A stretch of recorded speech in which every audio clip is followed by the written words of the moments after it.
So you guys know I've been going through chemo and radiation therapy, and this has all been in preparation for a surgery to actually remove the tumor. And so in early October, I'm talking to my surgeon, and he's not coming out and saying this 100%, but the vibe I'm getting is that he thinks it's going to be necessary to amputate my right arm to actually get the cancer. And so, I'm preparing for this like anybody would.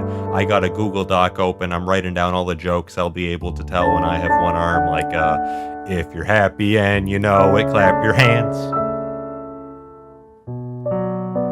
So anyways, 2 weeks later, my doctors get together and they're like, that tumor's got a real nice blood supply. What if we did a little trolling? And so they did a procedure called an embolization, where they actually physically went through my blood vessels and sealed off 80% of the blood flow to the tumor. And I gotta say, it was not a big fan of this development. It was extremely trolled, which, as it turns out, is unbelievably painful. So that's why I didn't make content in October. But I gotta say, it worked out pretty well. So a week later, I go to meet up with my oncologist, who pokes my tumor a bit and goes, "Wow, treatment is going fantastic. This is amazing.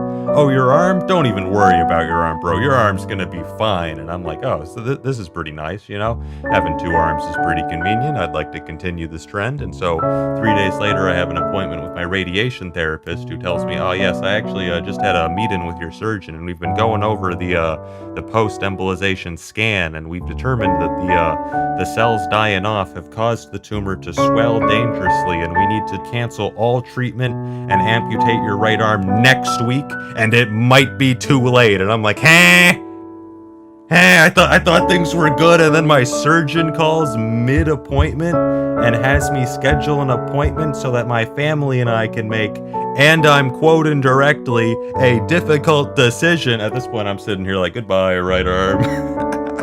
We've had a good 22 years. We've won a lot of Minecraft tournaments, but you did mess up mitosis. You've got no one to blame but yourself. Take some responsibility. Fast forward a few days, I'm sitting there in the waiting room with my mom, waiting to meet with the surgeon, and the receptionist has handed me a form to fill out information like, have you had any past surgeries before? Which I really hope they would already know about, but, it's probably a worthwhile redundancy to have.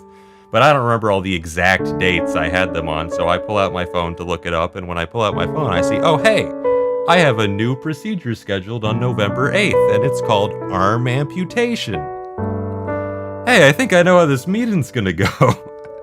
I just found it so funny, though, because, why would they call the procedure arm amputation? Like you're gonna get the tumor as well, right? Isn't that the important thing? I'm gonna wake up on the operating room table, and I'm gonna push myself up with my one arm, and I'm gonna be like, Doc, did you get the cancer? And he's gonna be like, you have cancer?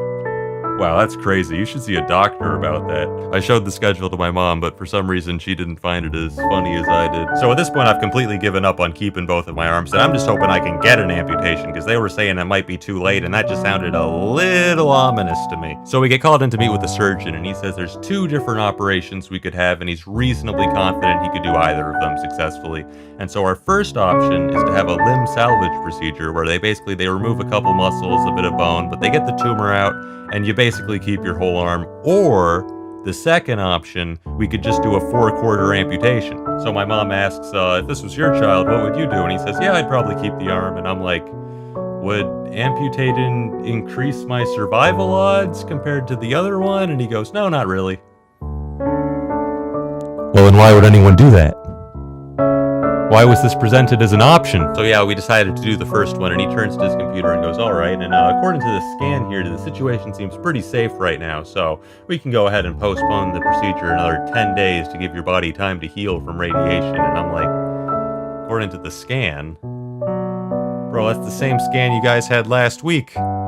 That's the same picture you looked at a few days ago and had me thinking I was on death's doorstep. Whatever, so a week goes by and I'm meeting with my surgeon again, and he's showing me the scan and explaining that this is my brachial plexus, and it basically contains all the nerves that allows my right arm to function, and here's the cancer right next to it. And as you can see, there's a tiny white line between them, maybe 2 millimeters wide or something, and that tiny white line means he can probably save the brachial plexus. And I'm sitting here like, my right arm's endangered, what? You're telling me if it expands even slightly, my right arm is screwed? And he's like, yeah, pretty much. Also, we have to postpone another 2 weeks because all the plastic surgeons are busy. And I'm like, huh? And at this point, my last chemotherapy had already been canceled because they thought I'd need to do an amputation, and they can't give you chemo 3 weeks prior to a procedure. So I've already gone a month without it. And now they're sitting here like, yeah, just wait another 2.5 weeks without treatment. It'll be fine. Fortunately, later that week, we got back the results from this fancy genome sequencing we had done of the tumor, which showed I was eligible for immunotherapy, so they got me started on that. 2 weeks go by, and I finally have the surgery, no more delays, and my memory of it is basically that they wheeled me in there in the very early morning, and then I woke up the next day and proceeded to have the worst week of my life by far. So I wake up and my right arm can't move, which is pretty expected, but what's less expected for me is that my left leg can't move either and is covered in bandages.